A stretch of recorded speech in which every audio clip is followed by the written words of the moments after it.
Yeah, so then obviously everyone goes in the pits, but not Perez, who Not stays Perez on softs. Or who else was it? Gasly. Gasly stayed out on hards, yeah. Yeah, Gasly stayed out on hards, which was probably the best call. And Perez, to my I don't surprise, understand that strategy at all. I'm glad you said that, because neither do I. It makes no sense. It was They strange. kept him out on softs and he just lost loads of places, Yeah. and then pitted, came out last and ended up... where did he end up? End up in 10th. He wasn't in the points, I don't think. Was he 10th? Ended up in 10th. Just managed to get past Kvyat. Oh, yeah. He just managed to get through at the end, didn't he? Yeah.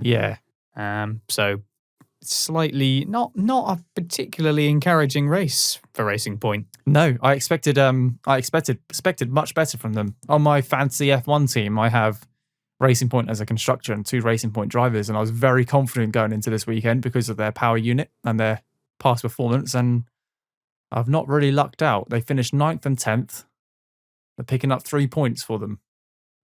Yeah, they could have done a lot better. They swapped places and kind of both lost a place each in that sense. Absolutely. So yeah, not an amazing race for them really. I think that it was Perez, wasn't it, who kind of repeated his action that he did on Ocon, but it was on who was it on? God, I'm trying to remember now. Was it on Gasly? Gasly, yeah, it was on Gasly going into Eau Rouge. That was on like lap 2, was like right near the beginning of the race. I mean, what an overtake. But it was a good move, yeah. Leave a foot. Leave an extra foot. There's no need to run it that close to the wall. I think it was it Gasly, did you say? Yeah. And then you heard Gasly on the radio saying that was, that's dangerous, which is fair enough. You hear a lot of drivers on the radio complaining about moves, etc. But when you're going 180, 190 downhill and you've got a concrete wall to your right-hand side and a car to your left-hand side and you've got about 3 inches of gap either side, you're going to get a bit worried, aren't you? Yeah, and Perez also did make a good move on Kvyat as well. This was kind of in the closing stages of the race to get into P9. But I think they must have then lost a position. He got it to get into P9, but I think somebody else got past them. I'm trying to remember exactly what took place. Gasly was on the charge, wasn't he? Gasly, I think, must have just got through. Yeah. But it was a good move that he did on Kvyat. But other than that, I don't have loads to say about Racing Point other than that it was a bit underwhelming and I didn't really see anything from Stroll. I don't think Stroll overtook anybody. No, I think... Where did he start? Let's have a look. I think he started around that. Let's have a look. Qualifying. Stroll started in P9 and finished in P9. So Stroll had a very consistent race. Didn't do much. The Racing Point didn't get much TV time anyway because they weren't doing much anyway. Even when Perez was making his way from the back of the grid to the front, you'd see the odd replay, but nothing else. But yeah, like you said, to summarise Racing Point, just a bit underwhelming, given that this was a track which I would have said, and what a lot of people would have said, was pretty suited to their car.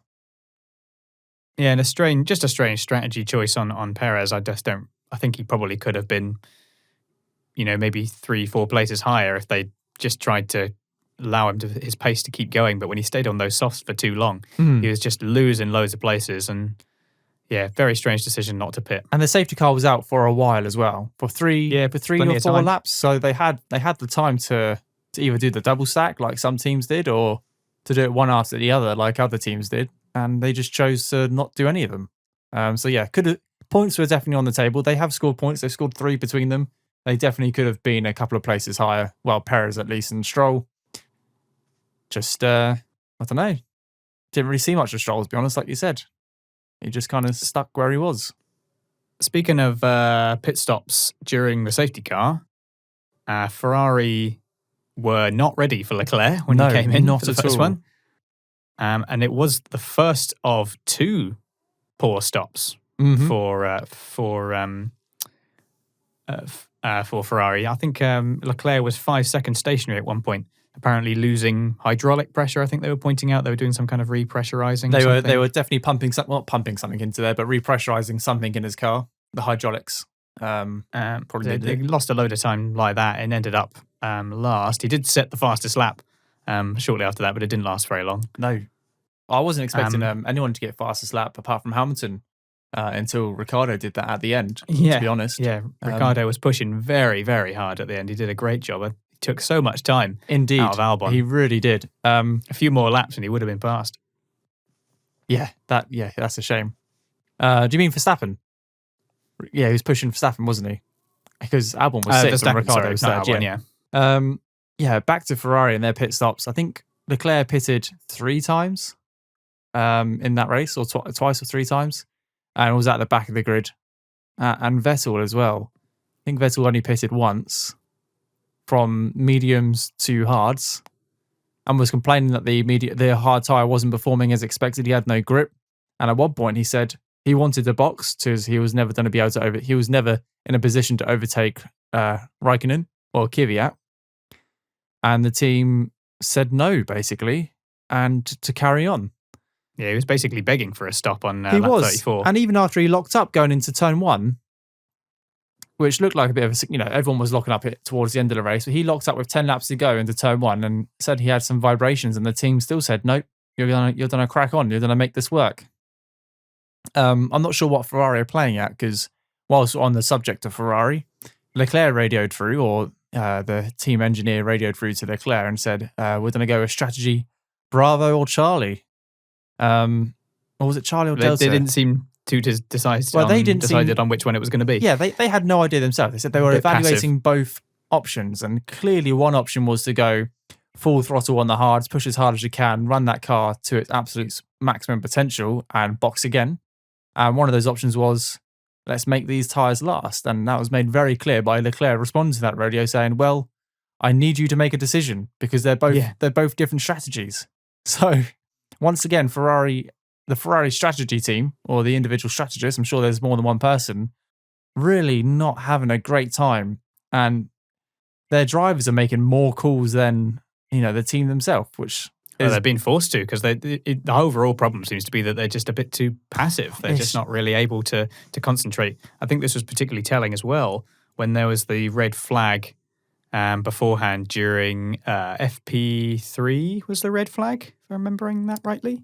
Yes, it was a billboard, wasn't it, or some sponsorship signage? Yes, yep, yeah. So so that happened, and it was particularly telling that when Vettel was like, "Why is there a red flag?" His race engineer was like, "Oh, we don't know." And then Hamilton asked the same thing, and Bono was like, "Yeah, this is what happened, and this is this you got to come in and do this." And it was just very the whole clear. Operation seemed a lot more precise, and they were giving him clear information, and that kind of sums up a lot of the problems at the moment. Is there's just some serious mismanagement going on, and absolutely, and the pit wall is doesn't really seem to be in control of its own operations. It's just a bit of a shambles. Like, they took a risk boxing Leclerc after the safety car. And I reckon they must have had some time, because actually the Mercedes managed to do a double stack. Oh no, the Mercedes didn't box that lap, did they? They went on a lap, went through the debris, and then did a double stack. Whereas Ferrari came in that first lap and did Leclerc, and the tyres weren't ready, like you said. So they could have waited, and they could have done the double stack like every other team managed to negotiate. But Ferrari just flapped a bit, and if you don't call a driver in if you're not ready for them, it's not it's not the most complicated strategy in the world. If you can't get 4 tyres out there, and the wheel guns out there ready in time for your car to come in, don't call your driver in. Don't have them stationary for up to 5 seconds, which they, especially with the race being neutralised, they weren't going to lose any places. I mean, it couldn't have got much worse than, let's be honest. Yeah, the car in general is clearly very weak in a straight line, and in some cases was slower on average through the speed trap than their customer cars. Mm-hmm. Giovinazzi was faster than Leclerc a couple of times through the speed trap. It took Leclerc a surprising amount of time to get past Grosjean.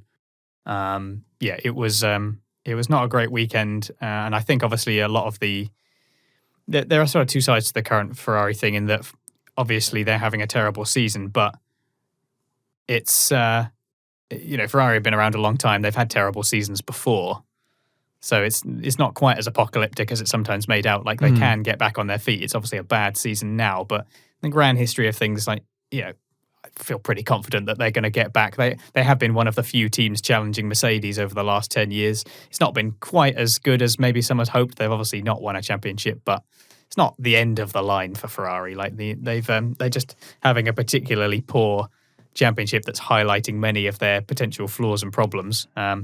Whereas, as we talked about Williams last time, they've had problems, but they've had those problems for a really long time. So it almost seems expected and acceptable. I get what you mean. So you're making a very it's good understandable point. that we're hammering on Ferrari, and obviously they get extra money and they've got all the history, so they should have all the experience. And there's lots of reasons why they should be doing better, but it's not like it's not quite as apocalyptic as it's being made out to be. Like